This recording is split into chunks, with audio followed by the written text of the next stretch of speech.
बिस्मिल्लाहिर्रहमानिर्रहीम। अस्सलाम वालेकुम। कैंडल एकेडमी पाकिस्तान में खुशामदीद students. Chapter number 19 atomic spectra में आज लेक्चर नंबर 6 के साथ हाजिर हैं और सेकेंड ईयर की फिजिक्स है फेडरल और केफीके का कोर्स हम फॉलो कर रहे हैं।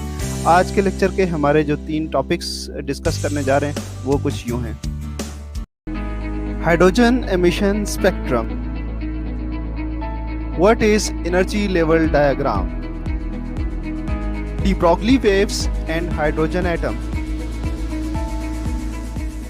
स्टूडेंट्स, आज के तीनों टॉपिक्स बहुत ही इम्पॉर्टेंट हैं, लिहाजा पूरे लेक्चर को सुने, इसको स्किप ना करें। कंसेप्चुअल टॉपिक्स हैं, कॉन्सेप्ट्स आपके इंशाल्लाह क्लियर होंगे इसमें। स्टूडेंट्स, हम लोग ये जानते हैं कि अगर इलेक्ट्रॉन किसी एटम के अंदर वाले ऑर्बिट से जंप करके बाहर जाता है तो ये उसी वक्त हो सकता है जब ये एनर्जी एब्जॉर्ब करे और बाहर चला जाए, और जब ये बाहर वाले ऑर्बिट से अंदर आएगा वापस अपने पहले वाले ऑर्बिट की तरफ तो ये एनर्जी रिलीज़ करेगा in the form of electromagnetic radiation, EM waves की फॉर्म में एनर्जी रिलीज़ करेगा। और स्टूडेंट्स, हमने सेकंड लेक्चर में हाइड्रोजन स्पेक्ट्रम की जो डिफरेंट सीरीज़ हैं इनको डिस्कस किया था, जिनमें Lyman series, Balmer series, Paschen series, Brackett और फंड सीरीज़ वगैरह शामिल हैं। तो किस तरह से है आप लोगों को अच्छी तरह याद होगा कि जब आउटर शेल से इलेक्ट्रॉन अगर जंप करके फर्स्ट शेल में आ जाए तो ये लेमन सीरीज़ रिलीज़ होती हैं in the region of ultraviolet rays, ये अल्ट्रावायलेट रीजन में रिलीज़ होती हैं। अगर आउटर शेल से सेकंड शेल के अंदर जंप करेंगे तो ये विजिबल रीजन के अंदर आपके सीरीज़ जो हैं वो रिलीज़ होती हैं, डिफरेंट फ्रिक्वेंसीज आपकी आती हैं, बट ये विजिबल रीजन के अंदर आ रही हैं। इसी तरह पास्चन सीरीज़ वगैरह, अगर आप इलेक्ट्रॉन जो है वो third, fourth and fifth orbit के अंदर आता है तो डिफरेंट सीरीज़ इस तरह से रिलीज़ होती हैं। इन सीरीज़ को फाइंड करने के लिए, इनकी फ्रिक्वेंसी या इनकी वेवलेंथ फाइंड करने के लिए एक फार्मूला हम यूज़ करते हैं। इस फार्मूले की भी हमने डिस्कशन की थी सेकंड लेक्चर में। तो ये फार्मूला कुछ इस तरह से है, 1/λ is equal to RH into 1/n1 का स्क्वायर माइनस 1/n2 का स्क्वायर।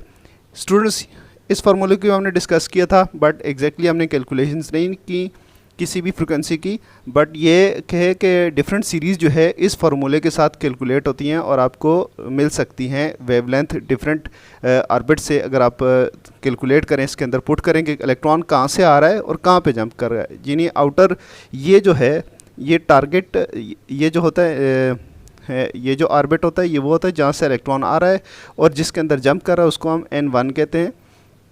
तो इस तरह से डिफरेंट सीरीज़ की रिलीज़ होती हैं। अब आज का लेक्चर हमारा किस बारे में, आज के लेक्चर में हम इस पर्टिकुलर फार्मूला जो है इसको ड्राइव करेंगे। आज हम सीरीज़ के ऊपर डिस्कस नहीं करेंगे, बल्कि आज हम इस फार्मूले को ड्राइव करेंगे। तो स्टूडेंट्स, इसके लिए हम स्टार्ट करते हैं, डेरिवेशन स्टार्ट करते हैं। फ़र्ज़ करें कि ये है न्यूक्लियस, हाइड्रोजन एटम की बात करें तो हाइड्रोजन का ही रेफरेंस हम लेते हैं। तो न्यूक्लियस के बाद ये है n1, ये फर्स्ट ऑर्बिट है, ये सेकंड ऑर्बिट n2 और ये थर्ड ऑर्बिट n3। तो किसी भी ऑर्बिट से जब जंप करके यहाँ पे इलेक्ट्रॉन आ रहा होगा तो हम फार्मूले में जो n1 पुट करेंगे उसको n1 पुट करेंगे जिसमें इलेक्ट्रॉन आ रहा है। तो ये जो आपका फर्स्ट शेल है, हम इसी को रेफरेंस बना लेते हैं कि फ़र्ज़ करें कि इलेक्ट्रॉन जो है यहाँ से जंप करके, या फ़र्ज़ करें या इधर से जंप करके इलेक्ट्रॉन यहाँ पे आ रहा है, तो ये एनर्जी कुछ रिलीज़ करता है in the form of electromagnetic radiations. तो सबसे पहला काम जो हम यहाँ करेंगे, हम देखते हैं कि इलेक्ट्रॉन की इस शेल के अंदर जब इलेक्ट्रॉन होगा तो उस वक्त उसकी एनर्जी क्या होगी, और जब इस शेल में आएगा तो उसकी एनर्जी क्या होगी। दोनों की एनर्जी का डिफरेंस हम सॉल्व करेंगे तो हमारे पास फार्मूला बन जाएगा। बहुत सिंपल है स्टूडेंट्स, कि जिस ऑर्बिट से इलेक्ट्रॉन जंप करके वापस आ रहा है और जिस ऑर्बिट में जंप करके जा रहा है, ठीक है ना, तो दोनों की एनर्जी को अलग अलग हम देखेंगे, फाइंड करेंगे और दोनों का डिफरेंस निकालेंगे। तो इस डिफरेंस निकालने से ही हमारे पास ये जो फार्मूला है हाइड्रोजन एमिशन स्पेक्ट्रम का, ये हमारे पास आ जाएगा। तो स्टार्ट करते हैं। सबसे पहले देखते हैं कि ये अगर आपके पास इलेक्ट्रॉन मौजूद है यहाँ पे n इज़ इक्वल टू 2, अगर इलेक्ट्रॉन जो है किस ऑर्बिट में हो, n इज़ इक्वल टू 2 में हो, तो इसकी जो एनर्जी होगी उसको हम कहेंगे E2। इसी तरह इलेक्ट्रॉन जो है इस E2 की एनर्जी हम लिख लेते हैं। E2 के अंदर लास्ट लेक्चर में हमने ड्राइव किया था energy of electron in quantized orbit, तो उसमें आप लेक्चर देख सकते हैं। उसमें किसी भी पर्टिकुलर ऑर्बिट के अंदर इलेक्ट्रॉन की एनर्जी को जो सॉल्व किया हुआ था उसके मुताबिक, उस फार्मूले के मुताबिक E2 की एनर्जी जो हम लिखेंगे एंड यानी जो शेल नंबर 2 है उसमें जो इलेक्ट्रॉन होगा तो उसकी एनर्जी होगी E0 अपॉन N2 का स्क्वायर हो जाएगा, E0 अपॉन N2 का स्क्वायर। और किसी भी पर्टिकुलर ऑर्बिट में इलेक्ट्रॉन की एनर्जी जो हम लिखते हैं वो नेगेटिव में लिखते हैं, ये भी लास्ट टाइम डिस्कस हुआ था, तो लिहाजा इस E2 को भी नेगेटिव लिखेंगे। इसी तरह इलेक्ट्रॉन फ़र्ज़ करें अब जंप करके अगर यहाँ पे आ जाता है तो उस वक्त इसकी एनर्जी क्या हो जाएगी, शेल आपका हो गया n=1 और एनर्जी हो जाएगी E1 और ये होगी -E0 अपॉन N1 का स्क्वायर। अब हमारे पास दोनों एनर्जीज़ आ गई हैं, ये हायर एनर्जी स्टेट के ऊपर है, ये लोअर एनर्जी स्टेट के ऊपर है, इस तरह कि E2 is greater than E1। अब इन दोनों का डिफरेंस अगर निकालते हैं तो डेल्टा E बनेगा, क्योंकि यहाँ पे एनर्जी इलेक्ट्रॉन की ज़्यादा है, यहाँ पे इलेक्ट्रॉन की एनर्जी कम है। जब यहाँ पे आया तो डिफरेंस ऑफ एनर्जी जो है in the form of electromagnetic radiation release होता है, जो आपको प्रोजेक्ट हो रहा होता है स्पेक्ट्रम के अंदर। तो ये हो जाएगा E, इसके अंदर इसका फाइंड करेंगे E2 माइनस E1 हो जाएगा, E2 minus E1 higher energy state minus lower energy state. तो इसमें आप वैल्यूज पुट करें, E2 क्या हो जाएगा, E2 होगा E0 minus E0 upon N2 का स्क्वायर, माइनस ये माइनस फार्मूले का है तो इसके साथ भी माइनस है तो उसको अलग से लिखेंगे ब्रैकेट के अंदर, E0 अपॉन N1 का स्क्वायर हो जाएगा। तो डेल्टा E आपके पास क्या आ जाएगा इस तरह से, माइनस E0 अपॉन N2 का स्क्वायर, माइनस माइनस ये प्लस हो जाएगा E0 अपॉन N1 का स्क्वायर। थोड़ा सा इसको अरेंज कर लेते हैं, पॉजिटिव टर्म को इधर ले आते हैं, नेगेटिव को उधर ले जाते हैं, तो ये हो जाएगा delta E is equal to E0 upon N1 का square minus E0 upon N2 का स्क्वायर। अब ये आपके पास फार्मूला वैसा ही तकरीबन बन गया है, लेकिन ये डेल्टा E जो है आपके पास जूल्स में है, इसको हम कन्वर्ट करेंगे। डेल्टा E जो है आपकी रिलीज़ हो रही है energy in the form of electromagnetic radiation, तो E हमें पता है किसके बराबर होता है, mc² के बराबर होता है। ये मास एनर्जी कन्वर्जन है, यहाँ पे इसका इस्तेमाल नहीं करेंगे बल्कि यहाँ पे हम प्लांक्स क्वांटम थ्योरी का इस्तेमाल करेंगे, जिसमें हमारे पास E आता है f के बराबर आता है। f जो है फ्रिक्वेंसी है, रेडिएशन जो रिलीज़ हो रही हैं उनकी फ्रिक्वेंसी, और h जो है प्लांक्स कांस्टेंट है, तो ये हम यूज़ करेंगे, ये वाला यूज़ नहीं करेंगे। तो इसकी जगह हम यहाँ पे ये प्लग इन कर देते हैं, hf is equal to E0 common ले लेते हैं, E0 कॉमन आ गया तो अंदर क्या बचेगा, 1 अपॉन N1 का स्क्वायर माइनस 1 अपॉन N2 का स्क्वायर। वेव इक्वेशन के मुताबिक आपको पता है V किसके बराबर होता है, V is equal to f lambda, और यहाँ से फ्रिक्वेंसी की आप वैल्यू निकालें तो क्या बनता है, V अपॉन लेमडा, और इस इलेक्ट्रोमैग्नेटिक रेडिएशन की जो वेलोसिटी होती है वो c होती है, तो लिहाजा ये c अपॉन लेमडा हो जाएगा। ये उठा के यहाँ पे प्लग इन कर दें तो क्या बनेगा, c upon lambda is equal to E0 into 1 upon N1 का स्क्वायर माइनस 1 अपॉन N2 का स्क्वायर। अब इसको हम यहाँ पे इस तरफ ले आते हैं, 1 upon lambda is equal to E0 upon HC into 1 upon N1 का स्क्वायर माइनस 1 अपॉन N2 का स्क्वायर। ये जो है रेडबर्ग कांस्टेंट के बराबर होता है। E0 अपॉन HC को रेडबर्ग कांस्टेंट से रिप्लेस कर देते हैं, E is equal to RH 1 upon N1 का स्क्वायर माइनस 1 अपॉन N2 का स्क्वायर। तो स्टूडेंट्स ये वो फार्मूला है जिसकी मदद से हम एमिशन स्पेक्ट्रम में सारी सीरीज़ की वेवलेंथ हम फाइंड कर सकते हैं, बस हमें ये पता हो कि इलेक्ट्रॉन कहाँ से आ रहा है और कहाँ जा रहा है। ये N2 जो है, इलेक्ट्रॉन जहाँ से आ रहा है वो N2 होगा वो ऑर्बिट, और जिसमें जंप कर रहा है वो N1 होगा। तो इस तरह से हमारे पास सारी सीरीज़ कैलकुलेट हो सकती हैं। यहाँ पे रेडबर्ग कांस्टेंट हमारे पास आया है किसके बराबर, आर एच किसके बराबर है, ई नॉट अपॉन एच सी के। तो ये सारे कांस्टेंट्स ही हैं। ई नॉट जो है फर्स्ट ऑर्बिट के अंदर जो एनर्जी होती है वो उसको हम ई नॉट कहते हैं। अगर 13.6 इलेक्ट्रॉन वोल्ट एनर्जी होती है, अगर आप इलेक्ट्रॉन वोल्ट के अंदर लिखें तो रेडबर्ग कांस्टेंट के लिए आपको इसको इलेक्ट्रॉन वोल्ट में ही लिखना पड़ेगा। अगर आप इसमें जाउज लिखेंगे इस एनर्जी को तो फिर ये रेडबर्ग कांस्टेंट की वैल्यू ये नहीं होगी, चेंज हो जाएगी, तो वो ठीक नहीं होगा। तो आप बाकी पुट कर दें इसके अंदर 6.63 10 टू पावर -34 ये प्लैंक्स कांस्टेंट है, और इसके साथ आप वेलोसिटी ऑफ लाइट जो है c वो भी पुट कर दें 3 × 10 टू पावर 8। इसको अगर आप सॉल्व करें तो रेडबर्ग कांस्टेंट जो है उसकी वैल्यू आपके पास आती है 1.0974 × 10 टू पावर 7 पर मीटर।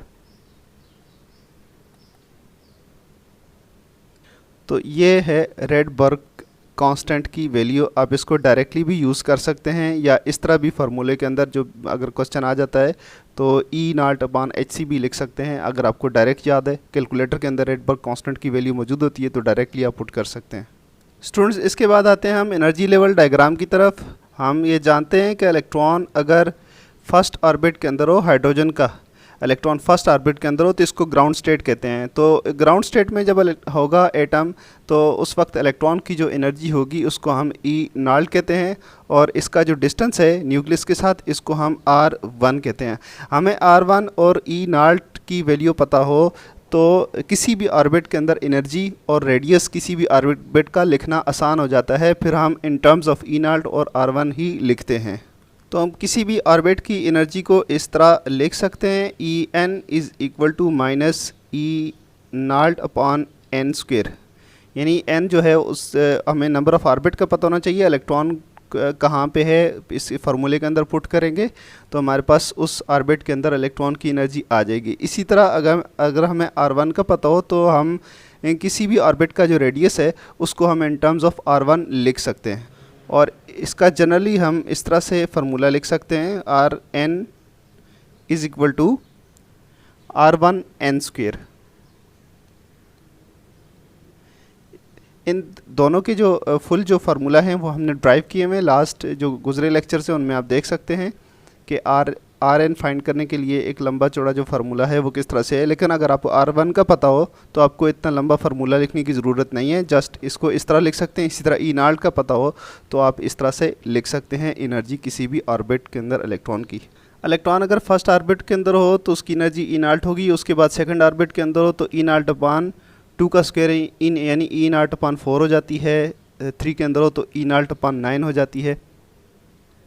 और इलेक्ट्रॉन की ट्रांजिशंस को शो करने के लिए और इलेक्ट्रॉन की पोजीशन को शो करने के लिए हम बजाय इसके कि न्यूक्लियस ड्रा करें और उसके इर्द गिर्द हम सर्कुलर ऑर्बिट्स ड्रा करें, एक एनर्जी लेवल डायग्राम का इस्तेमाल करते हैं जिसके अंदर जो ट्रांजिशंस हैं between the energy levels and spectral lines जो हैं उनको समझना बहुत आसान हो जाता है। तो एनर्जी लेवल डायग्राम हम पहले एक दफ़ा दिखा भी चुके हैं। ये कुछ इस तरह की डायग्राम है जिसमें हम हर शेल को सीधी लाइन से रिप्रेजेंट करते हैं और ट्रांजिशंस को हम वर्टिकल लाइन से, हॉरिजॉन्टल लाइन जो है एनर्जी लेवल को शो कर रही होती हैं और वर्टिकल लाइंस जो हैं ये ट्रांजिशन को शो कर रही होती हैं। इस तरह आप देखें लेमन सीरीज़ के लिए आउटर ट्रांजिशन से इलेक्ट्रॉन जंप करके इस एनर्जी लेवल के अंदर आ रहा है जो इसको हम n=1 कहते हैं, ये ग्राउंड स्टेट है। तो ग्राउंड स्टेट में इलेक्ट्रॉन की एनर्जी -13.6 इलेक्ट्रॉन वोल्ट होती है, जबकि n=2 में इलेक्ट्रॉन की एनर्जी होगी -3.4 इलेक्ट्रॉन वोल्ट। इसी तरह अगर बिल्कुल आउटर मोस्ट शेल तक इलेक्ट्रॉन अगर आ जाता है तो उस वक्त उसकी एनर्जी क्या हो जाती है, 0 इलेक्ट्रॉन वोल्ट एनर्जी हो जाती है। और इस वक्त जब इलेक्ट्रॉन की एनर्जी ज़ीरो हो जाती है तो ये फ्री स्टेट में चला जाता है, इलेक्ट्रॉन एटम से बाहर हो जाता है और एटम आयोनाइज हो जाता है। एटम के ऊपर पॉजिटिव चार्ज आ जाएगा, हाइड्रोजन एटम के ऊपर ये H+ बन जाता है और इलेक्ट्रॉन जो है एटम से फ्री हो जाता है। तो आप देखें किस तरह से एनर्जी जो है वो बढ़ रही है। अच्छी, ये फिगर आपको तो छोटा होता हुआ नज़र आएगा, लेकिन साइन नेगेटिव में तो ये एनर्जी बढ़ रही है और ज़ीरो एनर्जी इलेक्ट्रॉन की इनफैक्ट जो है इन सब लेवल से ये ज़्यादा है। तो इस तरह से एनर्जी लेवल डायग्राम, इस डायग्राम को एनर्जी लेवल डायग्राम कहते हैं और इसकी मदद से ट्रांजिशंस को समझना बहुत इजी हो जाता है। तो लेमन सीरीज़ हैं और ये बाल्मर सीरीज़ हैं। आपको ये कितना आसान है इसको ऑब्ज़र्व करना, इसको नोट करना। ये देखें, ये वाला जो बैंड है ये अल्ट्रा वायलेट के अंदर आता है, इसलिए इसका कलर भी वायलेट है। और जो विजिबल रीजन के अंदर हैं बाल्मर सीरीज़ हैं और ये आपको डिफरेंट कलर्स दिखाई दे रहे हैं, क्योंकि आप जब देख सकते हैं तो आपको 7 कलर या इस तरह का कम बेश जो है वो नज़र आ सकते हैं। तो ये विजिबल रीजन है बाल्मर सीरीज़। इसके बाद ये इंफ्रारेड जो रीजन में शिफ्ट हो जाती हैं रेडिएशंस, तो ये आप देख सकते हैं वो रेड से शो की हुई हैं। तो ये पास्टन सीरीज़ है, ठीक है, ब्रैकेट सीरीज़ और फ्रंट सीरीज़ हैं। तो मुख्तसरन हम ये कह सकते हैं, इस डायग्राम को देख के आसानी से बता सकते हैं कि इलेक्ट्रॉन अगर आउटर से जंप करके फर्स्ट ऑर्बिट के अंदर आए ग्राउंड स्टेट, फ़ौरन इलेक्ट्रॉन अगर ग्राउंड स्टेट के ऊपर आ जाता है तो ये अल्ट्रा वायलेट रेडिएशंस रिलीज़ होंगी जिनको लेमन सीरीज़ कहते हैं। और अगर 2 के अंदर आता है तो ये बाल्मर सीरीज़ हैं जो कि विजिबल रीजन के अंदर है। और अगर 3 के अंदर इलेक्ट्रॉन आता है जंप करके तो ये पास्टन सीरीज़ हैं। 4 के अंदर आता है तो n=4, तो ये ब्रैकेट सीरीज़ हैं, इंफ्रारेड है, नज़र नहीं आएंगी। इसी तरह फ्रंट सीरीज़ जो हैं वो रिलीज़ होती हैं अगर वो आता है n=5 के अंदर। इसके बाद इलेक्ट्रॉन जो है अगर इलेक्ट्रॉन एनर्जी इतनी गेन कर लेता है, बेसिकली इलेक्ट्रॉन तो होता है ग्राउंड स्टेट के अंदर, इलेक्ट्रॉन को एनर्जी मिलती है फ्रॉम हीट या इलेक्ट्रिसिटी, तो वो एक्साइट होकर बाहर वाले ऑर्बिट में जाता है लेकिन इवेंचुअली वापस आ ही जाता है। लेकिन इलेक्ट्रॉन को अगर इतनी एनर्जी मिल जाए कि वो आउटरमोस्ट शेल से भी बाहर निकल जाए तो उस वक्त उसकी एनर्जी जो है वो 0 इलेक्ट्रॉन वोल्ट हो जाती है। तो 0 इलेक्ट्रॉन वोल्ट जब एनर्जी इलेक्ट्रॉन की हो जाए तो उस वक्त एटम आयोनाइज हो जाता है। ये है सारी एनर्जी लेवल डायग्राम। इसके बाद हम देखते हैं de Broglie waves and hydrogen atom. Students, Bohr model से हमें ये कंफर्म होता है कि जो ऑर्बिट्स हैं वो क्वांटाइज्ड हैं, यानी ये अगर न्यूक्लियस है तो इसके बाद एक ख़ास डिस्टेंस के ऊपर इलेक्ट्रॉन जो है रिवॉल्व कर सकता है, इसको n1 कहते हैं। और उसके बाद एक ख़ास डिस्टेंस है उसके ऊपर इलेक्ट्रॉन रिवॉल्व कर सकता है, इसको n=2, ये ये वाला ऑर्बिट कहते हैं। तो ये जो पाथ हैं ये अलाउड ऑर्बिट्स हैं। अलाउड ऑर्बिट्स का मतलब क्या है कि इलेक्ट्रॉन जो है यहाँ पे घूम सकता है। इलेक्ट्रॉन इतनी एनर्जी अगर ले ले कि इस ऑर्बिट के बराबर हो तो वो जंप करके यहाँ पे आ जाएगा, लेकिन इसके बीच में इलेक्ट्रॉन रिवॉल्व नहीं कर सकता, यहाँ पे इलेक्ट्रॉन नहीं हो सकता। ये वाला जो गैप है ये इसको फॉरबिडन गैप कहते हैं, यहाँ पे इलेक्ट्रॉन एग्जिस्ट नहीं कर सकता। और इसकी जो बोहर ने रीज़न बताई थी, बोहर ने ये रीज़न बताई थी कि ये ऑर्बिट्स कौन से अलाउड होते हैं। उसने बताया था कि MVR यानी ये होता है एंगुलर मोमेंटम NH/2π के बराबर। जिस ऑर्बिट के अंदर एंगुलर मोमेंटम NH/2π के बराबर हो, यानी h/2π का एग्जैक्ट मल्टीपल हो, तो वही ऑर्बिट्स जो हैं अलाउड ऑर्बिट्स होंगे। उसके अलावा कोई भी ऑर्बिट पॉसिबल नहीं है, किसी भी जगह पे इलेक्ट्रॉन जो है वो गर्दिश नहीं कर सकता। तो ये जो फार्मूला है MVR = NH/2π, ये बोहर ने ये बताया तो सही, लेकिन इसका ओरिजिन बोहर को भी पता नहीं था कि इसका कनेक्शन क्या है। एंगुलर मोमेंटम NH/2π का एग्जैक्ट मल्टीपल क्यों होना चाहिए किसी ऑर्बिट के अंदर, तो इसका बोहर को भी मालूम नहीं था। और बोहर की जब पब्लिकेशन आई उसके काफ़ी अरसे बाद तक साइंटिस्ट को इसके बारे में नॉलेज नहीं था। इसके बाद डी ब्रोगली ने इसके ऊपर काम किया और इसके जो पीछे की साइंस है, इसका जो फ़लसफ़ा है वो उन्होंने रिवील कर दिया। अब किसी भी ऑर्बिट के अंदर इलेक्ट्रॉन, जो बोहर का ख्याल था कि इलेक्ट्रॉन सीधा सीधा ऐसे ट्रेवल करता है, यानी ये मैंने सीधी लाइन ड्रा की है, तो सर्कुलर ऑर्बिट्स हैं तो सीधे सीधे इलेक्ट्रॉन ऐसे ऐसे सीधी पाथ के ऊपर ट्रेवल कर रहे हैं, ये ख्याल था बोहर का। तो डी ब्रोगली ने फर्स्ट टाइम ये बताया कि इलेक्ट्रॉन जो है सीधे सीधे ट्रैवल नहीं करते, बल्कि इलेक्ट्रॉन जो है वो उनकी एक पर्टिकुलर ऑर्बिट के अंदर अपनी एक पर्टिकुलर वेवलेंथ होती है और ये वेवी पाथ के ऊपर मूव करते हैं। अब जब ये वेवी पाथ के ऊपर मूव करते हैं तो अपना इनका जो एक पर्टिकुलर लैम्डा होगा हर ऑर्बिट के अंदर, ठीक है। तो हर ऑर्बिट का अपना एक सर्कमफेरेंस होता है, एक ख़ास सर्कमफेरेंस। जब किसी भी ऑर्बिट, कोई भी ऑर्बिट अलाउड होगा तो उसका जो सर्कमफेरेंस है वो एन लैम्डा के लैम्डा का एग्जैक्ट मल्टीपल होगा।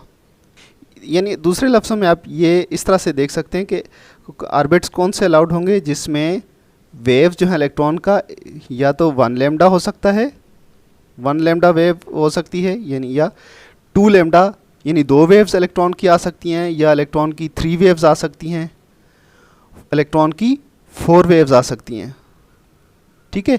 अगर ऐसा होगा तो क्या होगा, इलेक्ट्रॉन की अगर एग्जैक्ट वेव्स आ सकती हैं किसी ऑर्बिट के अंदर, तो इलेक्ट्रॉन जब घूम कर वापस आता है तो वापस अपनी पहली ही पोजीशन पर आता है। और यानी जो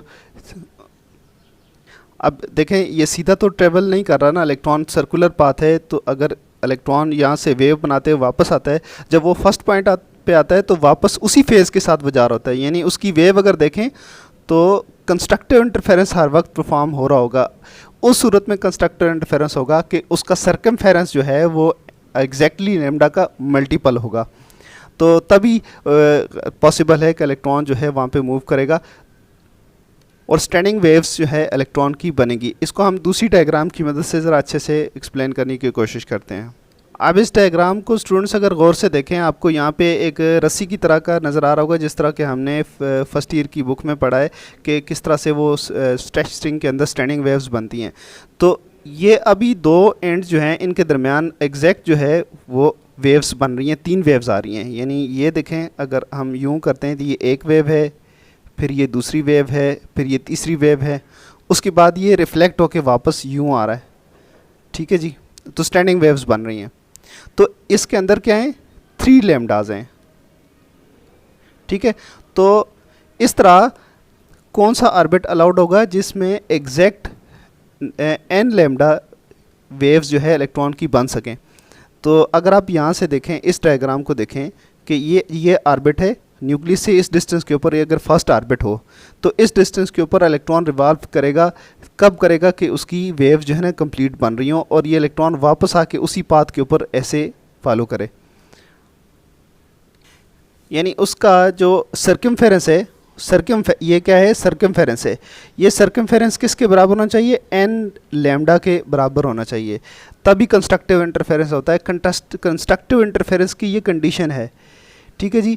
तो कंस्ट्रक्टिव इंटरफेरेंस की कंडीशन जब फुलफ़िल होगी तो जिस ऑर्बिट के अंदर कंस्ट्रक्टिव इंटरफेरेंस की कंडीशन फुलफ़िल होगी वही अलाउड ऑर्बिट होगा और उसी के अंदर इलेक्ट्रॉन मूव कर सकता है।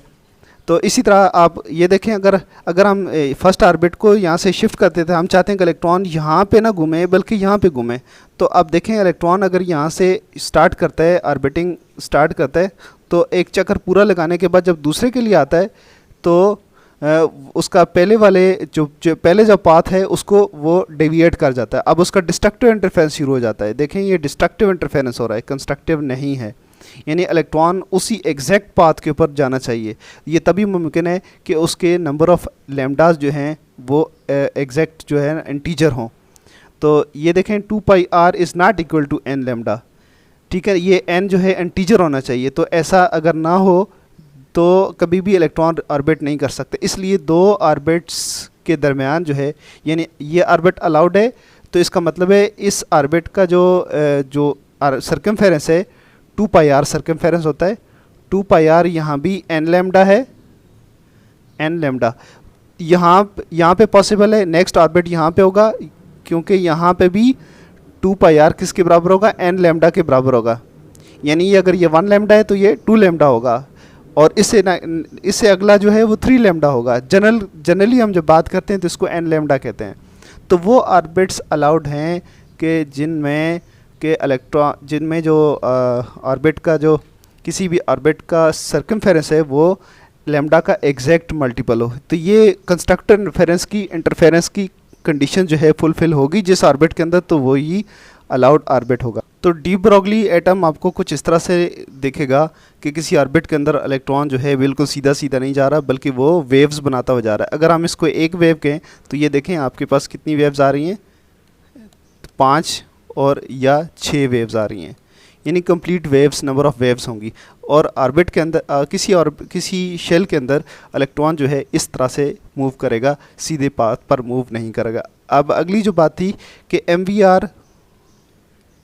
We r is equal to n h upon 2 pi, इसका ओरिजिन भी इसी से रिलेटेड है, डी ब्रोगली वेव से। तो डी ब्रोगलीज ने इसका जो बोर पास्टुलेट था इसका भी बैकग्राउंड फाइंड कर लिया इसी तरीके से। तो जब हमने इसको थ्योरेटिकल देख लिया तो मैथमेटिकली इसको सॉल्व करना मुश्किल नहीं है। तो हम स्टार्ट करते हैं। 2 pi r is equal to n lambda, ये सिचुएशन जो है आपकी फुलफिल होनी चाहिए किसी भी अलाउड ऑर्बिट के लिए। अब हम यहाँ से अगर कैलकुलेशन स्टार्ट करते हैं तो हम ये कंडीशन फाइंड कर लें कि m v r is equal to n h upon 2 pi. De Broglie hypothesis के मुताबिक लेमडा किसी भी पार्टिकल का लेमडा किसके बराबर होता है, प्लांक्स कांस्टेंट अपॉन मोमेंटम, जिसको हम एम वी लिख सकते हैं। अगर हम लेमडा को प्लग इन करें, लेमडा की जगह एच अपॉन एम वी को प्लग इन करें इस इक्वेशन के अंदर, तो ये हमें बोहर मॉडल की जो पोस्टुलेट था वो हमारे पास सॉल्व होके आ जाएगा। तो 2 pi r is equal to n h upon m v. अब एम वी को आप उस तरफ ले जाएं तो 2 पाई को इधर ले आएँ तो क्या बनेगा, m v r is equal to n h upon 2 pi. तो ये देखें बोर डी ब्रॉगली हाइपोथेसिस को यूज़ करते हुए हमने बोर के मॉडल का जो पोस्टुलेट था उसको हमने फाइंड आउट कर लिया कि ये इसका ओरिजिन क्या है। तो अभी आपको समझ आ गई होगी कि ऑर्बिट्स क्यों क्वांटाइज्ड हैं, उसके पीछे क्या फ़लसफ़ा है। स्टूडेंट्स, इसके साथ ही हमारा आज का लेक्चर ख़त्म हुआ। इजाज़त दीजिए, अल्लाह हाफ़िज़।